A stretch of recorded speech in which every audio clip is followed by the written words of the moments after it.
ولم يجعل له عوجا قيما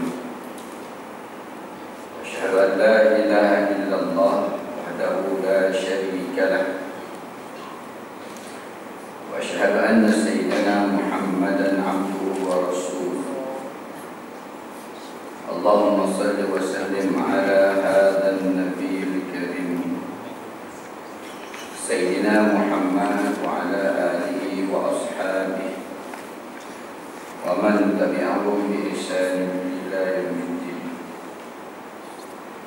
قال رب اشرح لي صدري ويسر لي أمري واحلل عقدة من لساني يفقهوا قولي.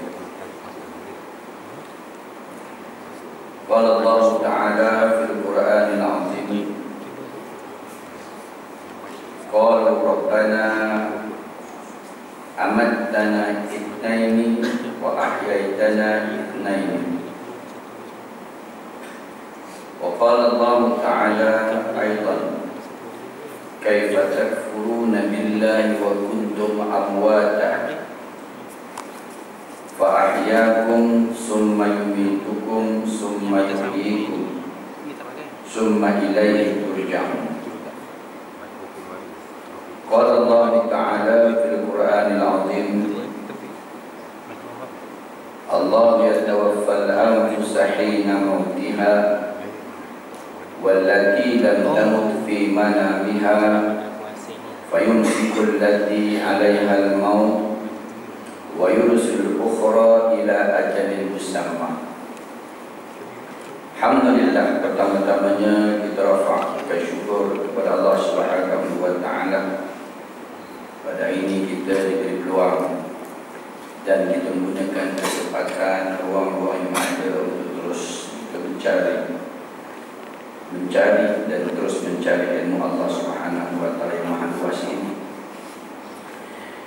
Dan pada malam ini kita akan membahaskan daripada kitab Ruh Ibnu Qayyim. Ibnu Qayyim membahaskan tentang alam ruh, yaitu satu analisa tentang ruh orang mati dan orang hidup berdasarkan dalil, bukti dan juga hujjah. Kalau kita melihat kepada firman Allah Subhanahu wa taala daripada surah Al-Mu'min ayat yang ke-11, Allah menyebut qalu rabbana amattana itsnaini wa ahyaitana itsnaini. Qalu rabbana amattana isnataini wa ahyaitana isnataini. Mereka mengatakan, Tuhan kami, Engkau telah mematikan kami 2 kali dan Engkau telah menghidupkan kami 2 kali. Daripada dalil ini, hujjah yang menunjukkan tentang manusia itu, dia akan hidup 2 kali, dia akan mati 2 kali, berdasarkan pendapat daripada Ibnu Hazm dalam kitabnya Al-Milal wan Nihal, yang menyebut bahawa orang hidup dekat dunia ini 2 kali, mati 2 kali, berdasarkan firman Allah daripada surah Al-Mu'min ayat yang ke-11. Bila kita hidup 2 kali? Bila kita mati 2 kali? Kita sebelum kita ada, kita hidup di dunia, kemudian kita mati, kemudian tiupan sangkakala kita hidup lagi. Mana kita hidup 2 kali. Tetapi di alam kubur memang tak hidup. Alam kubur tak hidup. Sebab roh ni yang bergantung dengan jasad saja. Sebab itu kita tengok lagi, kita mati juga 2 kali. Sebelum kita ada, kita mati dan hidup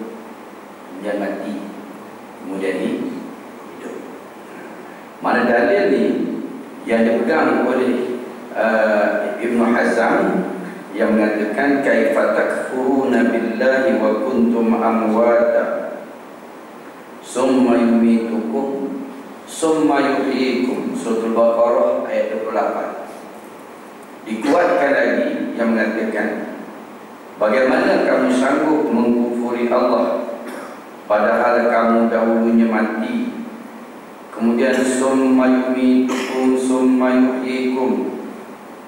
Dulu kamu mati, kemudian hidupkan kamu, kemudian dimatikan kamu, kemudian dihidupkan kamu semula. Mana dua dalil ini menunjukkan bahawasanya manusia mati dua kali, hidup dua kali. Kita ambil dalil itu. Kemudian Ibnu Hazm lagi menyebut berkenaan kematian daripada surah Az-Zumar ayat 42. Allah menyebut lagi, Allah yatawaffal anfusa hina mautiha wallati lam tamut fi manamiha. Allah mengambil jiwa manusia ketika mati dia dan ketika tidurnya sebelum mati, lalu ditahan jiwa yang telah wafat, yang telah mati, serta dilepaskan jiwa yang lain sampai kepada janji yang ditentukan. Ibnu Hazm mentafsirkan ayat ini dengan pendapat daripada Ibnu Abbas radhiyallahu anhu bahawasanya tidur itu adalah adik kepada mati. Ada orang yang tidur tak bangun-bangun terus pergi. Ada orang yang tidur lepas tu dia bangun. Yang kita baca alhamdulillahilladzi ahyana ba'dama amatana wa ilaihi nusyur. Baik, kita sebut dengan dalil itu. Sebab itu disebut lagi dengan firman Allah di surah Al-Fatir ayat yang ke-22. Wa ma anta bimusmi'in man fil kubur, dan engkau tidak sanggup untuk menjadikan orang yang ada dalam kubur itu dapat mendengar. Dalil ini juga di surah Al-Fatir ayat ke-22 menyebut bahawa si mati itu mendengar.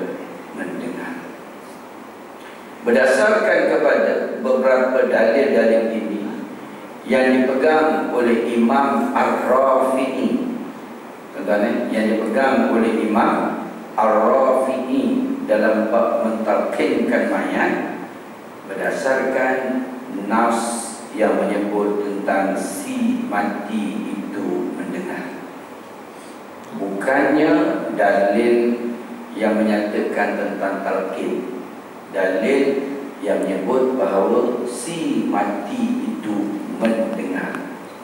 Ada banyak hadis berkenaan dengan Nabi memberi salam kepada orang mati. Assalamualaikum ya ahlad diyar, mendengar. Ma min muslim yamurru ala qabri akhihi kana ya'rifu fid dunya fa yusallimu alaihi. Orang yang kenal dekat dalam dunia lalu diberi salam kepada orang dalam kubur hatta yaruddu alaihi salam, maka si mati tadi menjawab salam orang hidup, mendengar. Hadis yang mengatakan orang mati mendengar kesan tapak kaki orang berjalan, hadis yang mendengar. Hadis dalam peristiwa peperangan Badar, Nabi berkata di tepi kubur, Nabi berucap di tepi kubur. Dan juga menyebut si mati mendengar.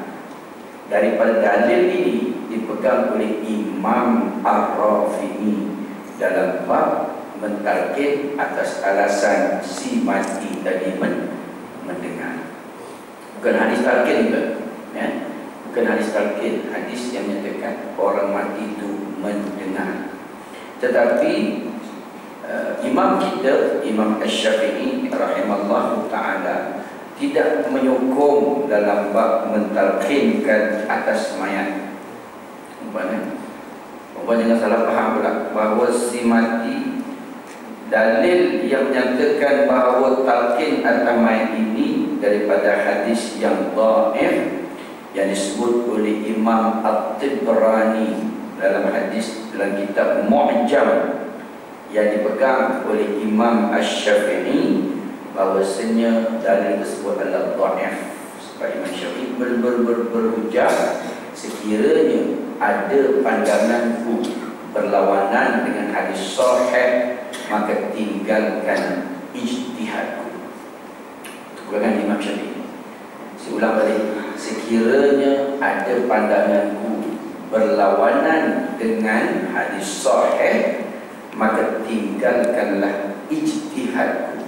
Sebab itu Imam Syafi'i menyebut dalam kitab Al-Um dan dalam kitab Mu'jam hadis Al-Tibrani, martabatnya adalah dhaif dan lemah dan tidak boleh menjadi hujjah hukum.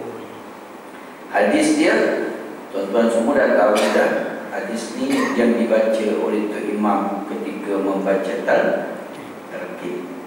Tok Imam baca dalam talqin, wahai fulan anak binti fulana, Nabi kata, bila mati salah seorang daripada kamu dan bila mana tanah yang telah diratakan, maka salah seorang daripada kamu berdiri berkata, wahai fulanah binti, wahai fulan binti fulana, diulang sebanyak 3 kali. Maka si mati tadi mendengar, dia terus bangun. Kemudian sebut lagi, wahai fulan binti fulana, maka si mati tadi akan bangun dan terus duduk. Ulang lagi, wahai fulana binti fulana. Itu yang Tok Imam baca fulan binti fulana 3 kali. Berulang-ulang tu, bila dia sedar, lepas tu dia bangun, lepas tu dia duduk. Hadis tu dhaif. Datang kepada kamu 2 malaikat, jawablah dengan tenang, Allah Rabbi. Bila ditanya sekali lagi, siapa imam kamu, jawablah dengan tenang, kan? Itu hadis itu dhaif. Cuma tuan-tuan tu imam tu tak baca akhir hadis itu saja. Sebab hadis yang akhir bawah sekali itu berkata malaikat Munkar dan Nakir, dia kata, marilah kita balik, sesungguhnya si mati telah mengetahui akan jawapannya. Yang tu imam tu baca lah ujung tu. Nanti martabat hadis tu, matan yang dia kata ialah hadis tu. Tapi Imam Ar-Rafi'i dia mengangkat hadis dhaif tadi. Kena faham istilah usul fiqh untuk dijadikan sebagai sesuatu hujjah hukum. Maka hadis dhaif tadi boleh diangkat sebagai hujjah sekiranya ditolong oleh beberapa hadis yang sahih. Mana ada 15 hadis yang menyebut tentang sahihnya si mati itu mendengar. Imam Rafi'i berpegang dengan 15 tadi, mensupport kepada hadis dhaif tadi, dianggap sebagai hujjah. Walau bagaimanapun Imam Syafi'i tetap tidak menyokong tentang membaca talqin ini tadi, tetapi disokong oleh anak-anak murid kelompok Imam Syafi'i, di antaranya ialah Imam Ar-Rafi'i dengan pendapat yang marjuh, pendapat yang lemah. Mana bab talqin ni pendapat tu lemah, tapi boleh buat tak orang? Boleh buat? Jawab tak jawab, dia boleh buat tak buat? Boleh buat, tak ada masalah. Sebab dia benda di support. Yang penting ittiba', disandar dengan dalil dan juga hujjah. Walau bagaimanapun kita kena meraihkan kepada sesuatu tempat. Dalam hukum ni kita raih. Kalau kita dah pergi dekat Perlis, orang tak boleh talqin, tak payah baca. Dan raih. Dan orang Perlis mari sini Kota Kemuning buat talqin, buat, tak masalah. Dirahi 4 orang. Itu misalnya. Kalau belah Selangor pergi dekat kampung sawah sempadan, tak ada talqin. Ada ya? Tak masalah. Tapi kalau kita melihat kepada hadis ni, Nabi dalam hadis dhaif ni Nabi kata, hendaklah salah seorang daripada kamu berdiri di tepi kubur. Maksud dhaif berdiri, tu imam kita duduk. Apa ada berlawanan sikit lah. Tapi tak timbul masalah sebab benda tu khilaf rupanya. Sebab ada hadis yang menyebut yang lain, tapi tak sebut pasal mati. Dia Dia kata, hendaklah kau melayan orang mati seperti kau melayan orang hidup. So orang hidup bila bercakap pun kita duduk, maka kita layan orang mati pun kita layan duduk juga. Itu pendapat sebutan. Tetapi yang menyalahi itu daripada nafs hadis ni, yang salah betul kalau dia membelakangkan mayat. Sebab bila mayat itu dikebumikan di arah ke arah kiblat, kita duduk depan muka dia, berbicara dengan dia seperti orang hidup. Okey. Sebab itu bukan yang dirahmati oleh Allah Subhanahu wa taala. Sebab itu dikatakan bahawasanya Ibnu Qayyim dan Ibnu Hazm mengambil pendapat ini yang mengatakan si mati itu hidup 2 kali dan juga mati 2 kali berdasarkan daripada 3 firman Allah Subhanahu wa taala tadi. Baik. Kita lihat lagi. Apakah sebab-sebab yang bakal menyelamatkan manusia daripada seksa kubur? Apakah sebab-sebab yang bakal menyelamatkan manusia daripada seksa kubur?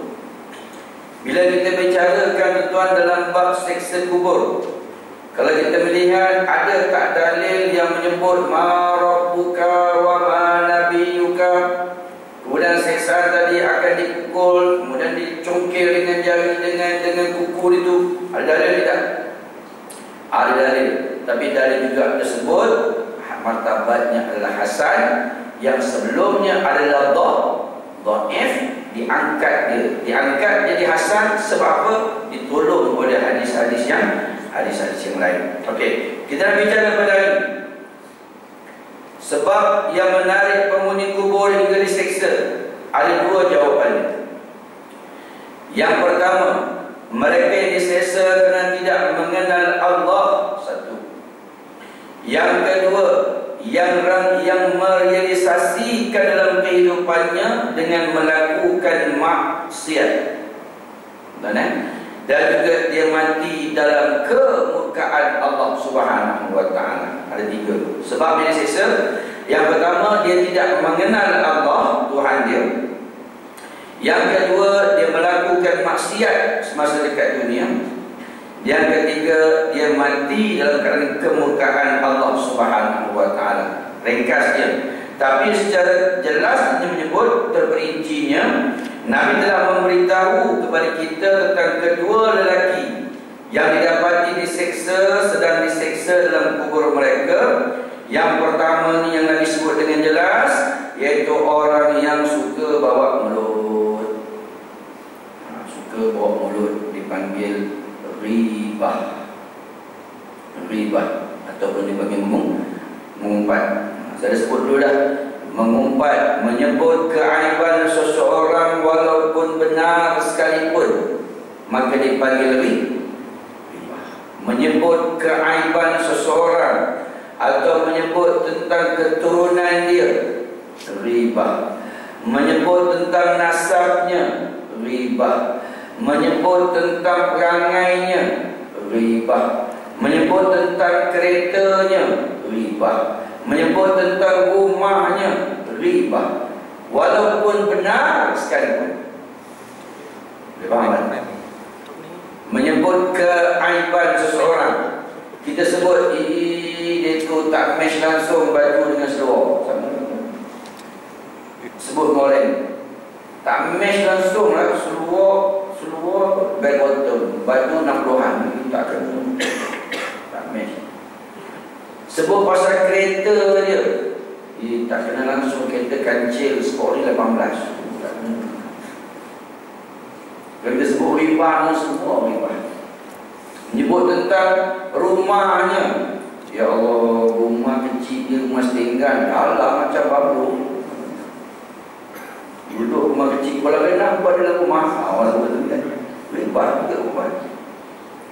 Ataupun menyebut keturunan dia, nasab ni keturunan. Disebut keturunan, ni orang Kedah. Orang Kedah ni panggil orang Penang. Orang Penang ni ceroy. Betul ceroy. Ceroy ni ceroy. Tentu kan. Sebab orang Penang, ya Allah, ustaz yang itu rumah janggut sampai ke bibi-bibi, betul nampak. Contohnya ribah. Kan? Bila sebut riba memang kita buat kan? Benda ni kalau tak sebut tak sedap kan? Cerita kalau tak riba memang mentuk. Kalau cerita ni tak pilih ke riba tak menyebut keaiban, menyebut pasal keturunannya. Jangan ambil orang Kelantan, susah besok buat bini yang Kelantan ni dia makan budu gitu. Susah kau besok. Jangan ambil orang Negeri Sembilan besok masuk suku. Ribah juga macam tu. Awak bila selalu sebut tidak. Nak ambil orang Melaka je contohlah. Ribah. Menyebut keturunan ribah. Itu saya. Dia mana nak orang kita dia nak syarifah je. Ribah. Sebut pasal cimit mata pun ribah kan. Ya Allah, cimit mata separuh muka. Ribah. Dia yang tak dianggap sebagai ribah ni mahkamah. Menyebut keaiban atau membela diri dalam mahkamah. Atau menyebut tentang sifat perangai orang zalim. Kan Imam Syafi'i, Imam Ghazali kan menyebut akhlak seorang zalim, macam dia sebut Fir'aun, macam dia sebut Hammam, dia sebut orang-orang yang jahil, dia sebut jangan contoh orang tu, jangan contoh budak tu, kau contoh budak tu, kau kawan dengan budak tu, besok kau budak tu dah ngompak, besok kau ngompak juga. Jangan kawan budak tu mak rempit, besok kau pun rempit lah. Itu tidak jangan segala ribah. Yang ribah ni lain daripada itu. Sebab dia kata apa? Orang yang suka mulut, Nabi sebut jelas. Satu. Yang kedua, sedang orang yang meninggalkan pengetusan kencing, wajib. Yang Nabi sebut, yang Nabi cacatkan pelepah tamar kan? Dia selagi pelepah tamar itu menghijau, selagi itu dia akan mengistighfarkan orang dalam kubur. Itu Nabi sebut dengan jelas. Dan juga orang yang menimbulkan sebab-sebab permusuhan. Berdasarkan daripada hadis ini secara jelas menyebut yang tadi itu orang yang melakukan sebarang bentuk maksiat, maka dia akan proses alam kubur. Nah, mana seksaan kubur tu. Waktu tu apa benda dia boleh buat? Disebut daripada hadis Abu Sa'id. Dan pembalasan orang-orang yang melakukan dosa ini diantaranya ialah mereka yang kembung perutnya, maka diinjak-injaknya, disebut hadis, yaitu orang yang makan riba. Mulutnya ternganga, lalu dilontarkan dalam bara api, maka keluar semula. Orang yang makan harta anak yatim, orang yang tergantung, dia cengkuk lehernya hinggalah ke neneknya, yaitu wanita-wanita penzina. Dan juga orang yang memotong-motong anggotanya sendiri, yaitu orang yang mencaci maki. Itu disebut tuan-tuan dalam hadis daripada Abu Sa'id, di antara dosa-dosa yang menyebabkan kepada pembalasan. Dan adakah maksiat yang membawa kepada seksa kubur? Jelas, seksa kubur disebabkan oleh maksiat yang berkaitan dengan hati, satu, yang berkaitan dengan mata, yang berkaitan dengan telinga, yang berkaitan dengan mulut, lisan, perut, kemaluan, tangan, kaki dan seluruh tubuh badan. Yang disebut maksiat yang membawa seksa kubur. Yang pertama, yang membabitkan kepada hati. Hatinya tak redha, hatinya rasa tak redha atas ketentuan Allah Subhanahu wa taala. Matanya melihat kepada kemaksiatan, telinganya mendengar kepada kemaksiatan, mulutnya mengumpat, lisannya, perutnya makan benda haram, kemaluannya berzina, tangan dan kaki dia pergi ke tempat dilarang oleh syarak, dan seluruh tubuh badan. Apa dosa seluruh tubuh badan? Yaitu orang yang derhaka kepada kedua ibu bapa dia. Itu secara jelas, secara qat'i dalil menyebut tentang siksaan orang dalam kubur itu. Sebab itulah Ibnu Qayyim terus menyebut bahawasanya yang boleh membantu satu seseorang penyelamat ketika berada di alam kubur. Disebut dari riwayat At-Tirmizi. Pendapat hadis ni martabat ialah hasan. Hiyal mani'ahu hiyal munjiyahu tunajjihi min adabil qabr. Dialah surah Al-Mulk. Hiyal mani'ahu. Dialah surah Al-Mulk. Hiyal munjiyahu. Satu pendinding yang jadi penyelamat, yang menyelamatkan seksa kubur. Tuan-tuan, maknanya yang berselamat seksa kubur apa dia? Yaitu orang yang mengamalkan dalam hidupnya membaca surah Al-Mulk. Apa kata Imam Abu Hanifah dalam bab hadis ini? Dinyatakan oleh Imam Abu Hanifah, berdasarkan daripada Ibnu Abbas, katanya ada seorang lelaki dan para sahabat Rasulullah yang membangunkan kemahnya di atas sebuah kubur, sedangkan dia tidak mengetahui pada tempat itu ada sebuah kubur. Rupa-rupanya kubur itu ialah kubur seorang lelaki yang selalu membaca surah Al-Mulk ataupun Tabarak. Lalu dia pun mendatangi Rasul sallallahu alaihi wasallam, tanyanya, wahai Rasulullah, aku telah membangunkan kemahku di atas sebuah kubur. Aku tidak tahu di tempat itu ada kubur, tetapi rupa-rupanya kubur itu adalah kubur orang yang membaca surah Al-Mulk hingga selesai. Maka Nabi terus bersabda, yal mani'ahu yal munjiyahu tunajjihi min adabil qabr. Surah Al-Mulk suatu pendinding dan dialah yang menyelamatkan daripada seksa kubur. Disebut lagi oleh Imam Ibnu Majah, matinya Adam itu, tuan-tuan, terdindingnya 4 perkara. 4 perkara yang dianggap sebagai utama, yaitu di kepalanya ada as-salah, di sebelah kanannya ada as-siyam, di sebelah kirinya ada az-zakah, dan di hujung kakinya ada haji dan amal kebajikan. Itu jelas menyebut itu. Matinya anak Adam yang dikatakan 4 perkara yang dianggap sebagai utama. 4 perkara tuan-tuan, tak buat, tak selesai, utama. Solat, maka di kepalanya ada as-salat. Sebab itu orang tak qada solat, utama. Yang kedua, di sebelah kanannya ada as-siyam. As-siyam iaitu puasa. Maka puasa juga boleh digantikan dengan fidyah. Sebab itu ibadah itu terbahagi pada 2. Yang pertama dia ibadah badaniyah untuk diri. Bila sebut untuk diri, orang lain tak boleh tolong. Yang kedua ibadah mal yang berbentuk dengan harta. Mana ibadah yang berbentuk dengan harta saja orang lain boleh tolong. Sebab itu tuan-tuan, orang kalau tak puasa boleh ganti dengan fidyah. Sebab fidyah itu disebut dengan mal. Sebab itu orang mati tak bayar zakat, kita boleh tolong bayarkan zakat. Sebab harta tadi adalah mal, harta. Sebab itu orang tak pergi haji, kita boleh badalkan haji dia.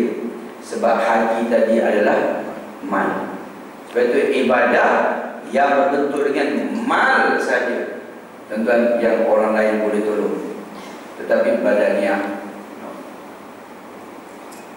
ibadah untuk diri. Apa dia ibadah untuk diri? Tutup aurat untuk diri. Orang lain tak boleh tutupkan aurat untuk kita. Nah, Minah, kau pergi pasar malam, ya tak apalah. Kau tak boleh tutup, tak apa, mak tolong pakaikan untuk mak. Tak boleh. Kau mumpat dah tak apa, mak tanggung, kau suruh semedap. Itu ibadah diri. Orang lain tak boleh tolong. Sebab itu kalau kita lihat pendapat sebagai ulama, dari pendapat ini tak disokong oleh Imam Syafi'i. Tak disokong oleh Imam Syafi'i dalam bab tahlil. Syafi'i tak sokong kan. Yang sokong anak buah dia, Imam Ibn Hajar. Imam Ibn Hajar dia mengkiaskan tahlil dan perempuan dengan tawassul, bersandar. Sebab dalil tadi dia tidak menyebut secara qat'i, dia hanya menyebut secara zanni saja. Apa dia? Rabbana ighfir lana wa li ikhwanina alladhina sabaquna bil iman wa la taj'al fi qulubina ghillan lil ladzina amanu rabbana innaka ra'ufur rahim.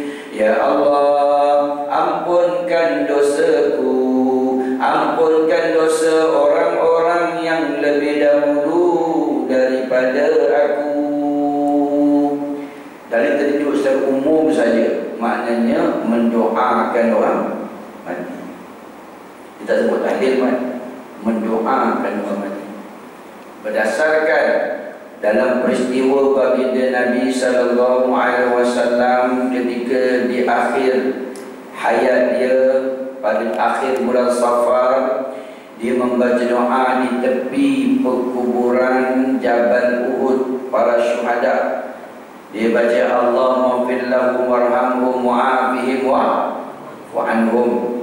Dia pergi di Quran Baqi, dia baca doa Allahumma ajal lahu fakakan lahu minan nar wa najatan lahu minan nar wa sitran lahu minan nar wa fida'an lahu minan nar. Dalil tadi menyebut tentang Nabi berdoa. Dia tak sebut tahlil, Nabi berdoa tadi. Sebab itu perempuan, ulama mengkiaskan istilah tawassul. Tawassul ni maknanya bersandar dengan masa, bersandar dengan tempat, bersandar dengan warak. Tiga. Dia mengkiaskan. Kita ambil yang pertama. Saya tak nak sebut Imam Syafi'i. Memang tolak semua, tak terima. Dan Imam Ibn Hajar dia mengatakan bahawasanya kita bersandar dengan masa mustajab doa malam Jumaat, masa mustajab doa malam Lailatul Qadar, masa mustajab doa malam nisfu Sya'ban, atani Jibril lailata min nisfu Sya'ban. Hadis tu pun dhaif tu. Ikutkan dhaif tu. Kemudian dia kata lagi masa mustajab doa iaitu malam 2 hari raya, malam raya Idul Fitri, malam raya Idul Adha. Masa bertawassul dengan tempat, bersandar dengan tempat mustajab doa dalam Masjid Ismail, belakang Multazam, belakang makam Ibrahim, dalam Raudhah tempat. Dan juga bertawassul dengan tempat malam Arafah, tetapi di padang Arafah. Betul kan? Saya ulang balik, malam Arafah di padang Arafah. Orang berdoa malam, bukan malam Arafah dekat atas Jabal Rahmah, sama yang doa dekat Kemuning, tak ada beza. Tuan pasal tak orang pergi umrah naik atas Jabal Rahmah semayang 2 rakaat? Mana tak dalil? Tapi nak semayang boleh tak? Boleh. Oh, mustajab tempat Nabi Allah ada kan? Dia yang Nabi sebut malam Arafah di padang Arafah. Malam Arafah itu. Malam Arafah di padang Arafah. Ya. Dan juga dikatakan malam yang dia bertawassul dengan masa, bertawassul dengan warak. Warak ni mana kebaikan. Kebaikan yang dia buat. Bila sebut dengan nama kebaikan yang dia buat, itu yang dia buat makan. Dia buat makan, kebaikan yang dia buat. Tapi ingat, pegang kata Imam Syafi'i, sekiranya pendapatku ini berlawanan dengan hadis sahih, maka tinggalkanlah. Nabi sebut. Dalam hadis Nabi, dalam hadis At-Tirmizi, dia menyebut, hendaklah kita tetamu menjamu yang boleh kenyang sekadar satu hari. Hadis ini tersebut, dia kata memberi makan kepada ahli waris, bukan ahli waris jamuan. Kita yang datang jamu ahli waris, yang datang daripada Pahang, datang daripada Terengganu, datang daripada Kok Dian, datang daripada dia lapor yang boleh mengenyangkan sekadar satu hari. Tapi kalau dia buat makan, salah. Tetapi perempuan yang disebut istilah ini ialah dalam Islam disebut apa? Bila kita berkemampuan kita boleh buat. Dalam bab nafkah ada 5. Apa nafkah? Makan, minum, pakai, tempat tinggal. Makan, minum, pakai, tempat tinggal. Bila sebut dengan nama makan, minum, pakai, tempat tinggal itu nafkah. Sebab itu nafkah ada 5. Nafkah diri, nafkah usul kepada furuk, nafkah furuk kepada usul, nafkah suami kepada isteri, nafkah lain-lain. Itu yang kita ada sebut jelas Imam Syafi'i. Bila kita nak bagi orang, nafkah kepada diri, makan, minum, pakai, tempat tinggal. Wajib kita ada makan, wajib kita ada pakai, wajib kita ada tempat tinggal, wajib untuk diri kita. Bila diri kita dah ada, baru boleh bagi orang lain. Dia pergi pula yang kedua, nafkah usul kepada furuk. Yang atas bagi yang bawah. Bila atas bawah ni bapa, anak, kakak, adik, abang, adik, atuk, cucu, itulah. Bapa saudara, anak saudara, atas bawah lah. Dalam fiqh kata apa? Dia nak memberi tadi mesti dia lebih. Kalau dia tak lebih, dia tak boleh bagi. Dia kena selesaikan ibda' binafsi, selesaikan urusan di diri dia. Kalau dia pelapor, dia pun tak cukup, dia bagi orang, salah. Dia pun tak cukup, kan? Dia pun kais pagi makan pagi, kais petang makan petang, dia pula nak bagi orang. Ibda' binafsi. Sebab dia panggil usul kepada furuk, furuk kepada usul, bawah bagi yang atas. Dia nak bagi pun dia lebih. Lepas itu yang keempat, barulah suami kepada isteri. Yang kelima, barulah nafkah lain-lain. Apa nafkah lain-lain? Nafkah lain-lain ini nafkah bagi makan, tempat tinggal, kalau beli ikan, kalau beli kucing, kalau tanam pokok, kan? Sebab itu tanam pokok mati dosa tu kan. Ada pokok tak diurus kering, bela ikan, tuan-tuan, dicampurkan ikan mas dengan ikan bandaraya, ikan puyuh, ikan piranha, campur sekali. Besar tak? Dia bukan semua ikan hidup sekali. Sebab itu nak beli ikan dia hidup sekali. Kalau ikan tu nak ada oksigen, kena buat oksigen. Kalau tak ada oksigen, mati dia. Besar kita. Nafkah lain-lain. Dia tanam pokok tu dah rumput dah dia, kena kita orang. Besar tak ada. Besar tak ada. Dah tu pokok tu dah rumput potong. Dah gede kita orang. Klaim insurans, mana saya dapat pokok kat luar. Dalam hukum dia panggil tu ya. Mana saya sebutnya ialah nafkah tu nak bagi tu, dia mesti ada lebih. Dia tak ada lebih, dia tak ada bagi. Sama juga tuan-tuan, bila orang kenduri, bila orang kenduri dia nak buat tu dia ada lebih. Mana orang buat kenduri ni memang dia berlebih. Kalau dia tak berlebih, dia jadikan taklid, dia bersalah. Itu Imam Syafi'i tak menyokong. Tapi sebab kita dah jadi trend, malam ni malam kenduri, besok kita buat kenduri 3 hari berturut. Tak ada duit pun hutang. Kita ambil duit arwah sekarang. Bukan duit arwah dah, duit waris. Bila mati saja bukan duit arwah dah, duit waris saja. Waktu itu kita buat kenduri, tak boleh. Nak buat. dengan syarat dia adalah lebih. Jadi buat Imam Ibn Hajar, dia mengkiaskan dengan warak, kewarakan dia. Warak dia dengan dia menginfakkan harta, jamu orang makan, kemudian dia membaca benda yang dibaca oleh kekasih Allah Subhanahu wa taala. Nabi Muhammad, saya sebut dia kias Nabi Muhammad dia dapat gelaran kekasih Allah Subhanahu wa taala yang dikhususkan ayat untuk Nabi adalah suratul Fatihah.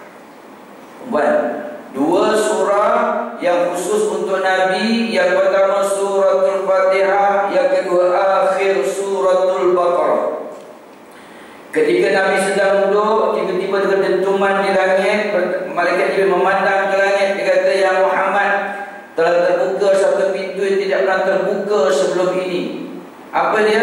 Suratul Fatihah dan akhir suratul Baqarah. Makna kita buat tahlil, kita mulakan dengan Fatihah.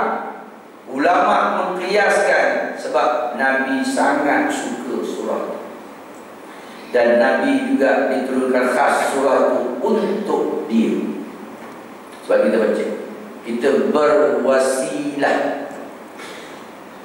jalan untuk mendekatkan diri kepada Allah Subhanahu wa taala. Dia buat, maka dibaca. Kemudian tuan-tuan, suratul Fatihah juga dia adalah doa. Istilah itu yang dipegang oleh Imam Ibn Hajar, Al-Fatihah itu doa. Saya sebut dulu lagi. Mana supaya itu bila orang mati, Al-Fatihah, Al-Fatihah. Sebab Al-Fatihah itu doa. Saya pergi hantar jenazah dekat Kedah, tuan. Orang sana sebelum sembahyang mayat dibaca Fatihah dekat satu kali. Penat tunggu saya. Al-Fatihah. Dah diri ramai, dah susah. Tak penat. Al-Fatihah.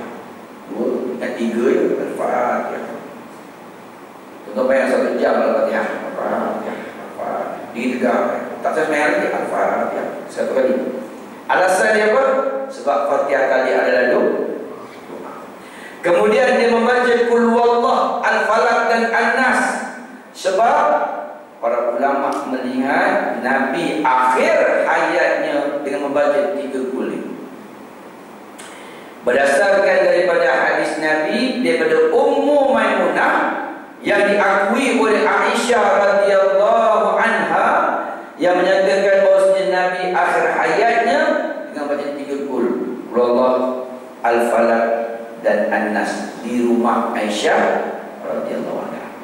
Kita boleh dirujuk dalam kitab Fathul Bari. Mana bila kita pegang pada kitab hadis ini, menolak pendapat Ibnu Ishaq, akhir hayat Nabi ummati, ummati, ummati. Ditolak. Kalau bukan agama Imam Syafi'i. Imam Syafi'i kata, sekiranya ada hadis yang lebih sahih, maka tinggalkanlah ijtihadku. Tegang pendapatnya. Ya. Jadi maknanya kita menolak pendapat Ibnu Ishaq. Walaupun benda Ibnu Ishaq ummati ni kita dah dengar sejak kecil lagi umat. Betul kan? Saya sejak kecil dengar orang. Nabi nak meninggal, ketika itu datang Abu Bakar di sisi Rasul sallallahu alaihi wasallam.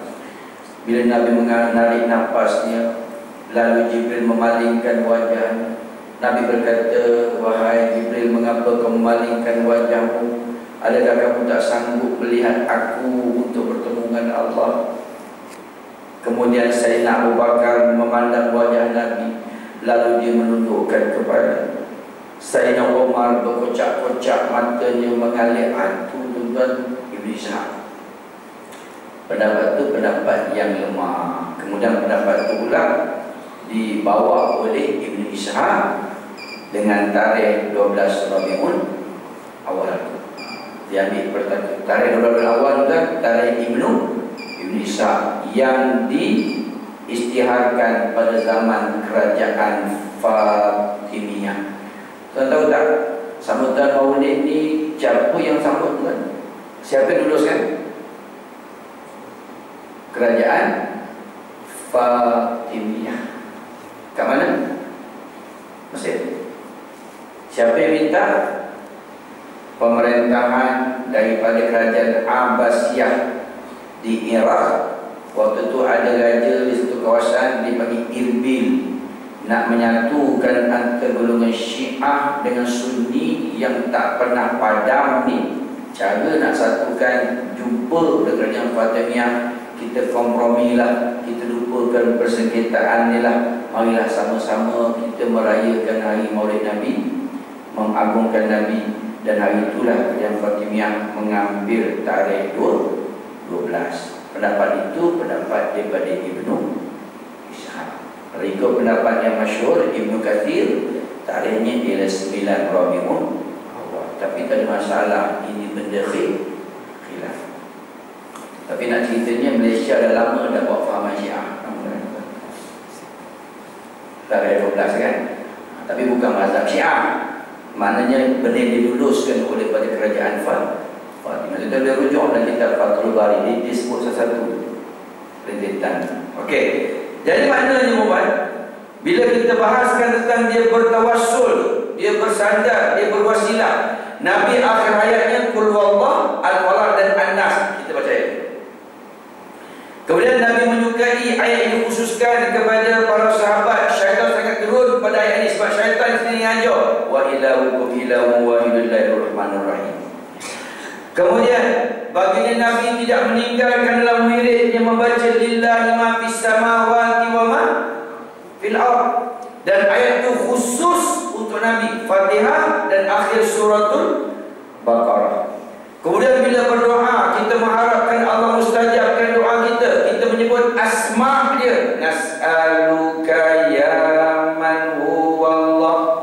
Tapi kita baca Allahumma salli afdalas salatin ala as'adil makhluqat. Yang itu tuan dipanggil sebagai wasilah. Itu yang dipegang oleh Imam Ibn Hajar dan Syekh Ramli dalam bab bertawassul. Jadi maknanya, kalau kita nak pegang yang ni pun boleh, nak pegang yang ni pun boleh, tak ada masalah. Tapi dan ingat, kembali pada asasnya, jangan menyalahi yang afdal. Maknanya, kalau dia tidak berkemampuan, jangan paksa dia buat penuh. Dia mampu buat. Ada sebuah tempat tuan-tuan, saya panggil makan, saya datang. Panggil doa, saya tak nak. Ini bid'ah. Ada? Tuan-tuan, sini saya tahu lah. Ada sebuah tempat tu, saya tak malah. You masak makan, saya datang. Tadi saya tak buat. Itu bid'ah. Saya pergi, ada dekat Bukit Antarabangsa. Ustaz, jom Ustaz buat tahlil. Jauhnya panggil sampai saya pergi ke Antarabangsa untuk buat tahlil. Tak ada Ustaz kat tempat saya memang tak buat tahlil. Orang masjid panggil pun, orang surau tu pun dekat bawah dia tak nak masjid. Okey, yang surau bawah tak nak Ustaz tak buat tahlil. Kawasan bukan kawasan biasa kan. Kawasan yang rumah habis juta, 2 juta tak nak dia. Dalam rumah ada lift, untuk bayang kalau rumah 2 tingkat ada lift, mana kaya benar tu. Gimana? Saya kata, saya datang Ustaz. Orang suruh datang makan. Tak apalah, kita buat makan. Kita buat ceramah, kita buat tahlil dulu. Lepas tahlil kita ceramah, lepas ceramah kita makan. Boleh? Boleh. Bila boleh, saya pun buat tahlil dulu. Lepas tahlil, dia suruh pun datang, kita buat ceramah. Saya buat ceramah, saya bagi tajuk tawassul dan wasilah. Marah ada orang kata. Oh, berlawan-lawan tu dengan ceramah berlawan. Bid'ah. Wa kullu bid'atin dhalalah wa kullu dhalalatin ma huwa dalil. Mana dalil? Jawab main kan? Orang bukan kecil-kecil orang. Semua jenis datuk-datuk. Ma buat dalil tu sebab orang lain cakap Melayu berapa tu. Mana dalil? Saya kata memang dalam Fatih tak ada. Bila tak ada, mamnu. Kalau buat mana sebut mamnu. Saya kata kita berpeganglah kepada al-khulafa ar-rasyidin. Benda yang disepakati, apa alasannya? Nabi baca doa. Kita baca doa lah. Tak yang tahlil. Doa yang diterima yang tahlil tadi. Yang tahlil dia panggil wasilah. Siapa pegang? Kita ni orang awam, kita nak ijtihad, kita pun tak ada ilmu. Kita ijtihad lah jumhur ulama. Jumhur ulama tu daripada Imam Syekh Ramli dan Ibnu Hajar. Syekh Ramli ilmu dia banyak, dia pandai ilmu namu. Tuan pandai ilmu namu. Pandai ustaz, anak entah yang tak payah. Kena tahu lah fa'il dia, fa'il mudhari', fa'il madi, kena belajar ilmu mantik, kena belajar ilmu balaghah. Satu lagi ustaz, ni kemian. Kemian tak pasang action duduk depan tu dia kata. Bak ada orang pun nanti dia nak ke je. Dia nak ustaz, tak apa ustaz, kalau tak pasang kemian pun tak apalah. Jadi tempat baru kena ada. Saya tak bagi pasang, saya tak boleh ni menyalahi syarak. Tak perlu ustaz, tak ada asap pun tak apalah. Janji ada tempat baru cukuplah. Kerana susah kan. Itu pula orang lama kan, dia kata buat. Baik, kalau kita lihat tuan, semua tadi dia kiaskan kepada mal. Alasan dia kata yang si mati boleh tolong orang hidup ni sebab mal, sebab harta. Sebab orang mati boleh gantikan dengan fidyah, mal. Sebab orang mati boleh bayar fidyah puasa, mal. Sebab orang mati boleh bayar zakat, orang hidup tolong bayarkan, mal. Sebab itu orang mati boleh dibadalkan haji, mal. Ulama mengkiaskan kalau ada hadis yang mengatakan mal itu boleh tolong, bermakna kita mengkiaskan kebaikan kita dalam melakukan bacaan Yasin tadi, kita buatlah tawassul dan wasilah. Walaupun pendapat itu pendapat yang lemah. Saya ulangi tuan, pendapat ini pendapat yang lemah. Buat boleh tak? Tuan, saya tanya boleh tak buat tahlil? Seluruh boleh, tak takut sebut. Boleh. Kalau tak buat boleh tak?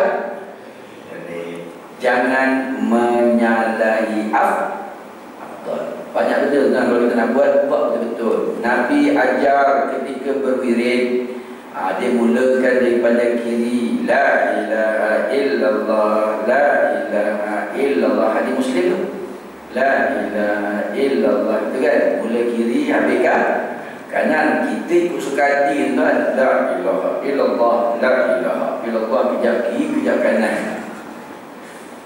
Tak apalah, dia tak ada dosa, tapi dipanggil tidak mengikut sunnah. Okey. Baik. Kemudian hadis yang lain lagi menyatakan,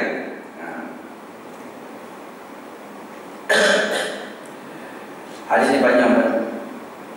Yang menyelamatkan daripada seksa kubur ada hadis yang membicarakan, yang diriwayatkan daripada Abu Musa Al-Madani, mana orang Madinah, dalam kitab Targhib wa Tarhib, yang dinyatakan dalam hadis inni ra'aitul barihatu ajaban ra'aitu rajulan min ummati atahul malakul maut.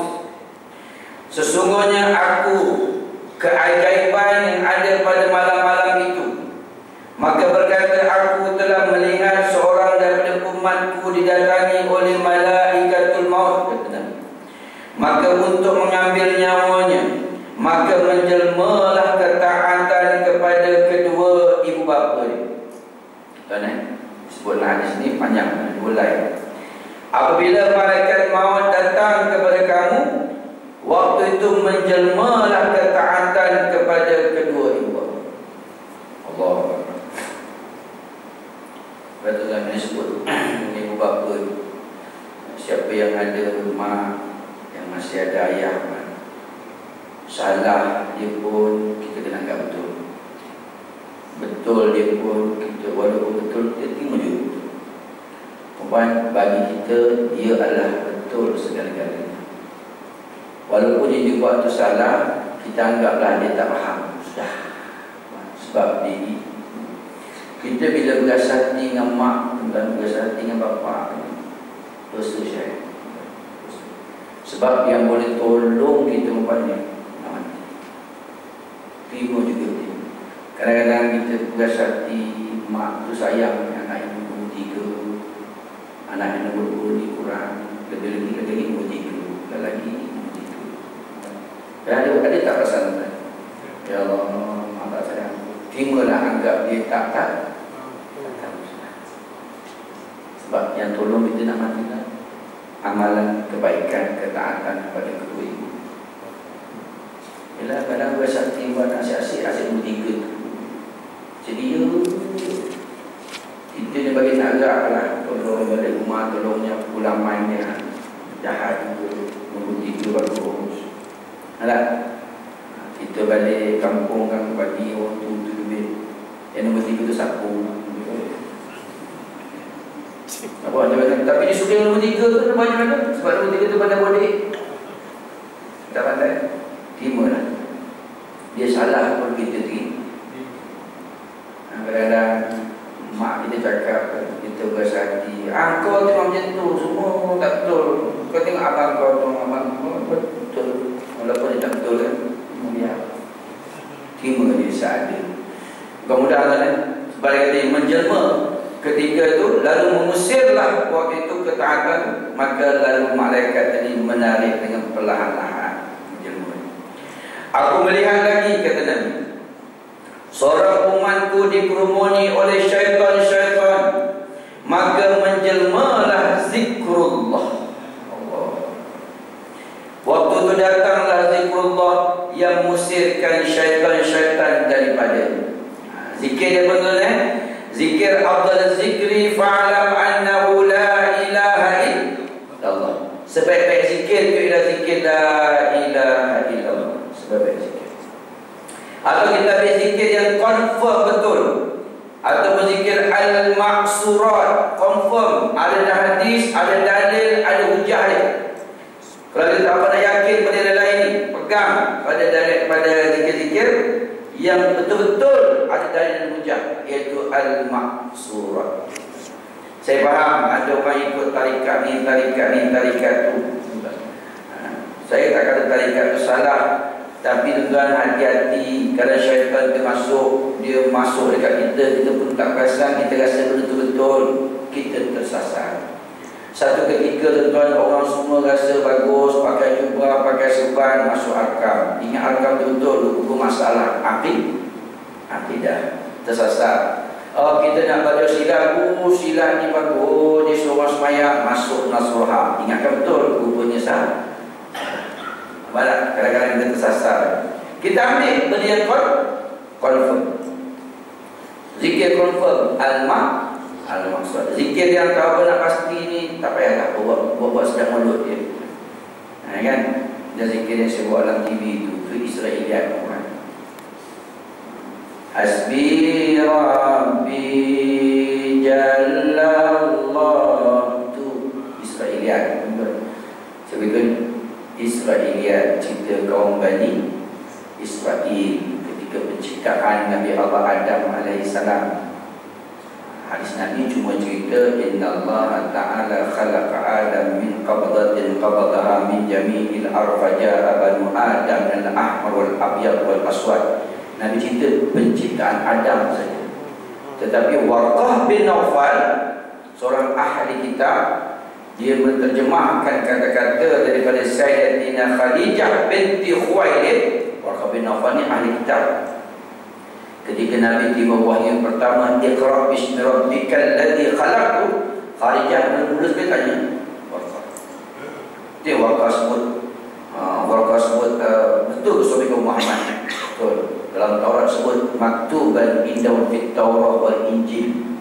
Disebut tanda-tanda kenabian, bahawa orang Yahudi kata akan datang Nabi nanti, dia akan lahir merangkak, kepalanya terangkat ke langit, akan bau-bauan yang wangi, kemudian telah disunat, dikhitan siap, kemudian telah disisirkan rambutnya, bau-bauan yang wangi yang terhidu oleh seluruh penduduk Mekah. Itu cerita Warqah bin Nawfal yang ditulis mula oleh Abu Ja'far al-Barzanjar, yang kita baca wa baraza sallallahu alaihi wasallam wadi'an yadayhi 'ala al-ardi rafi'an ra'sahu ila as-sama'il 'aliyyah. Pada malam hari kelahiran Nabi, lahirnya ia merangkak, kepalanya terangkat ke langit dan dua tangannya berada di atas bumi. Yang makcik-makcik baca berjanji. Dia cerita, saya lihat Dalam cerita tu yang menyatakan bila Nabi Allah Adam nampak dalam syurga satu cahaya. Di waktu malaikat, waktu Allah nak ciptakan Nabi Allah Adam, qalu ataj'alu fiha man yufsidu fiha wa yasfiku dima. Ya Allah, apa hikmah kau jadikan manusia sebagai khalifah? Mengapa manusia? Mengapa tidak malaikat? Mengapa tidak jin? Malaikat terbukti kehebatan kepatuhannya, jin terbukti kehebatannya boleh mengangkat istana Balqis, tetapi kau pilih manusia yang lemah. Why? Qalu ataj'al. Mereka bertanya, apa hikmah kau pilih manusia sebagai pentadbir bumi? Allah jawab, qala inni a'lamu ma la ta'lamun. Kamu tidak tahu apa yang aku tahu. Bila mana Nabi Adam dimasukkan roh kepada dia, waktu itu dia bersin, dia sebut alhamdulillah, malaikat tercengang. Bila pula dia belajar? Siapa yang ajar? Allah jawab, qala inni a'lamu ma la ta'lamun. Kamu tidak tahu apa yang aku tahu. Itu bila malaikat dimasukkan roh ke jasad Adam sampai di lutut, dia bangun, dia jatuh, dia bangun, dia jatuh. Maka Allah berfirman, Allah kata manusia ini orang yang kokoh. Maka berkata lagi malaikat, berkata lagi Nabi Allah Adam, wahai malaikat, ini pun Israelian, cahaya apakah yang dalam syurga ni? Malaikat menjawab, hasbi rabbi. Sedap semua ya. Tu cerita tu, hasbi rabbi, cukuplah perhitunganku, tiada di hatiku melainkan Allah. Nak ceritanya Israel. Yang confirm tu Al-Mahsurah. Yang confirm la ilaha illallah. Yang confirmnya subhanallah, alhamdulillah, wa la ilaha illallah, wallahu akbar. Atau confirm. Sebab Nabi sebutkan kata ini jelas. Jadi maknanya puan kita yang lama-lama ni belilah tasbih rekan-rekan. Yang para mugari pakai kan? Kan perempuan ini berkembang tak video orang kita pakai zikir subhanallah. Mula-mula saya tengok tempat kan tu, hanya betul para mugari zikir. Yang kena zikir bukan zikir orang. Okey. Kemudian aku melihat seorang daripada umatku diseret oleh malaikat, malaikat azab. Maka menjelmalah solatnya serta melepaskannya. Solat. Kemudian aku melihat dari umatku yang sangat dahaga, maka menjelmalah puasanya. Dan aku melihat lagi umatku dikunjungi oleh para nabi-nabi, datang berkumpul kepada mereka. Maka di waktu itu menjelmalah mandi junubnya pemimpin bawa kepada nabi-nabi tadi. Kemudian aku melihat lagi seorang umatku dikabusi dalam suasana gelap gelita, di hadapannya gelap, di kanannya gelap, di kirinya gelap, di atas kepalanya gelap, di bawahnya juga gelap. Dalam keadaan bingung itu, maka menjelmalah haji dan umrahnya. Ini yang kata menyelamatkan itu, haji dan umrah. Tuan-tuan saya nak pesan, tuan-tuan nak umrah dapat awal. Sebab tuan-tuan boleh pergi setahun 2 kali. Sekarang umrah dah kotak. Siapa nak pergi umrah bulan Ramadan kena daftar sekarang, sebab nak tutup Ramadan kotak. Sebab orang tak boleh pergi haji, maka orang sibuk pergi umrah. 2. Yang ketiga, pesan anak-anak muda kita pergi ke umrah jangan pakai baju black-black. jamaah saya kena tangkap baru ni bulan Januari pakai baju jihad. Budak muda umur 17 tahun pakai baju jihad. Ada gambar betul belakang Syria, gambar Iraq kan. Hari pertama tak kena tangkap. Hari kedua dia punya mata gelap tangkap dalam masjid, budak tu pakai baju pistol kat belakang, tulis "Don't shoot me". Terus kena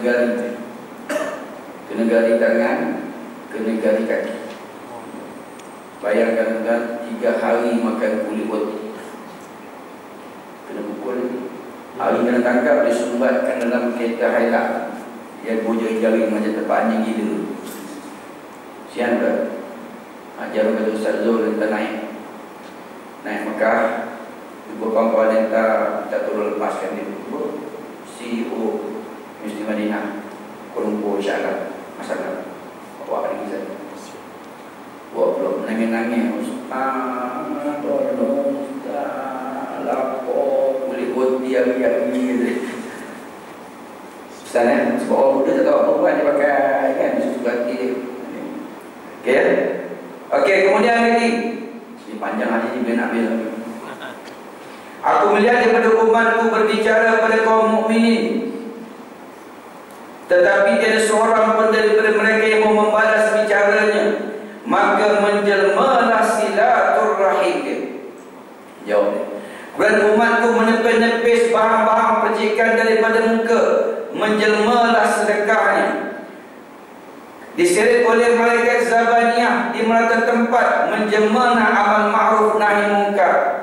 Umatku merangkak-rangkak antara dengan Tuhan yang dipasangkan hijab, terhijab dengan Allah Subhanahu wa taala, maka menjelmalah budi pekertinya. Mana hadis yang panjang disebut oleh Al-Hafiz bin Abu Musa yang martabatnya hasan, diriwayatkan daripada Sa'id, Umar bin Zaid bin Ali bin Zaid bin Jahdan sampai daripada Abu Hurairah, martabatnya adalah hasan, yang menunjukkan bahawasanya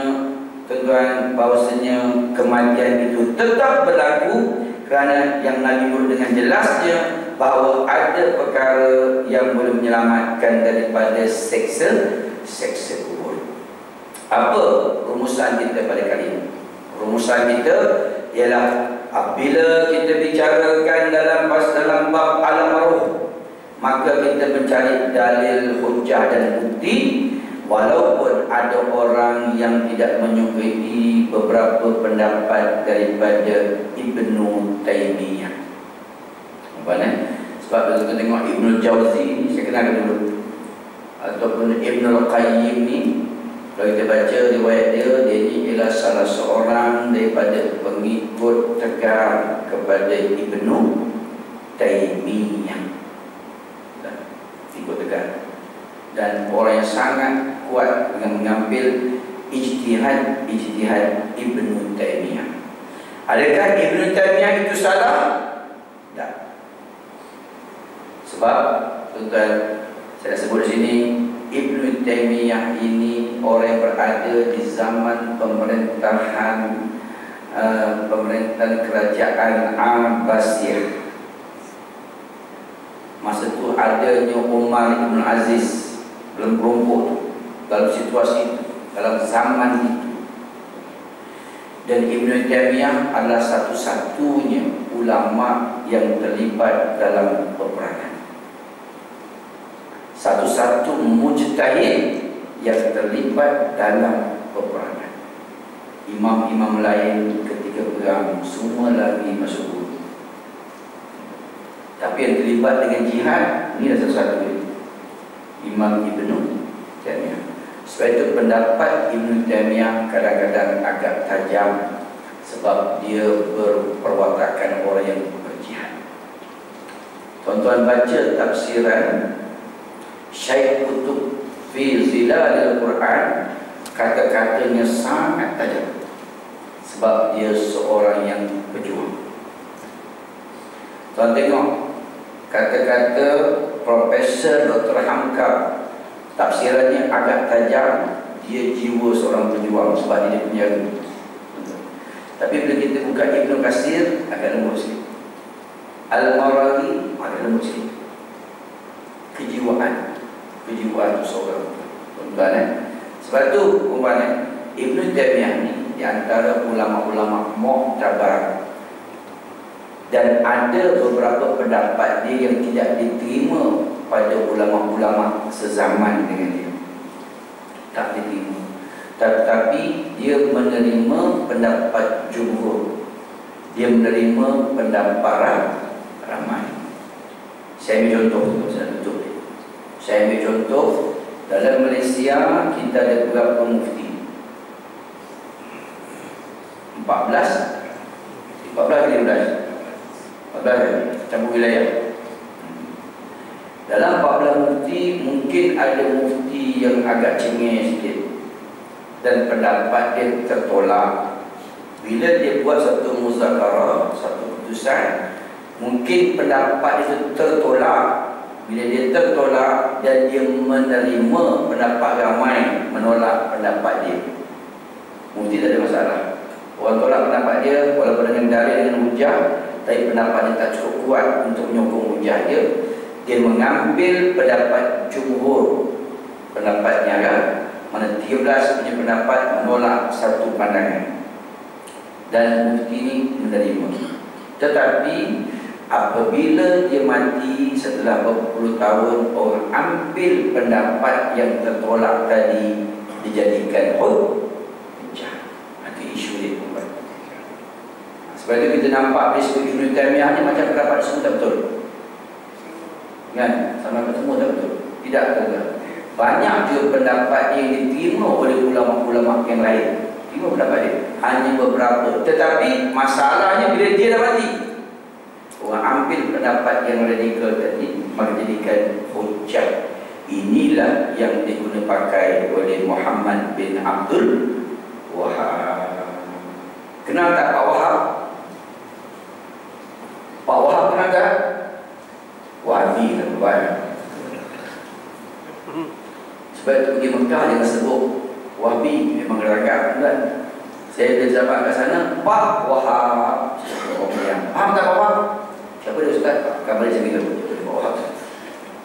Jadi Muhammad bin Abdul Wahab ni, dia banyak mengambil ijtihad yang tertolak, ijtihad Ibn Taymiyah yang tertolak oleh ulama sezaman, maka jadikan sebagai hujjah. Sebab itulah lahirnya beberapa pendapat yang agak radikal, yang agak berlainan daripada imam-imam yang lain. Biasanya lainnya ni kita di Malaysia ni adalah Muhammad bin Abdul Wahab.